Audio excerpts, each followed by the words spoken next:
علیکم۔ آج ہم یہ دیکھیں گے کہ وہ جو آرگنز ہیں، یعنی انسان جب کوئی بھی حرف کی ادائیگی کرتا ہے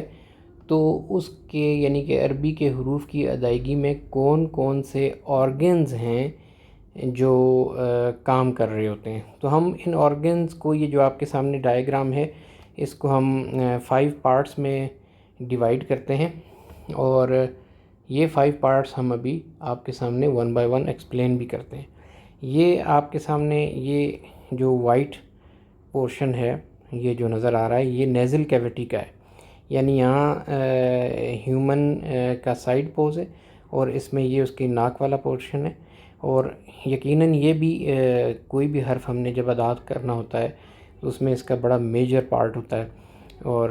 حروف کی ادائیگی میں تو اس کو ہم نیزل کیویٹی بھی ایسے کہتے ہیں انگلش میں، اور الخیشوم ہم اسے کہتے ہیں عربی میں۔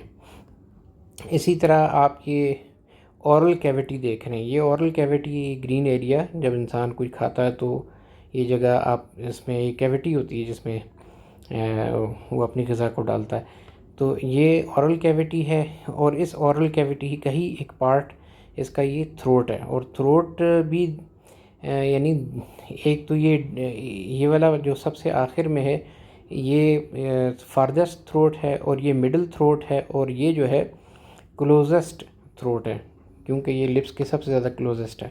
اور یہ لپس ہیں آپ کے سامنے جیسے آپ دیکھ رہے ہیں یہ،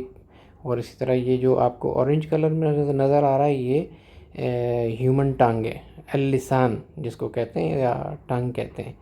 تو آپ کے سامنے یہ تھروٹ، اورل کیویٹی، اور نیزل کیویٹی، اور لپس اور ٹنگ،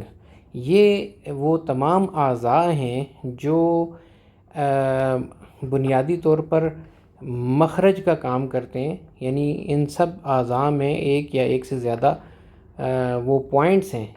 کہ جن کے استعمال سے ہم حروف کی صحیح ادائیگی کر سکتے ہیں، اسی لیے ہم نے اس کو آرگنز آف آرٹیکولیشن پوائنٹس رکھا ہے نام، یعنی مخارج الحروف کے وہ اعضاء۔ تو ہم آج بس اتنا ہی دیکھیں گے ابھی، نیکسٹ میں ہم یہ بتائیں گے،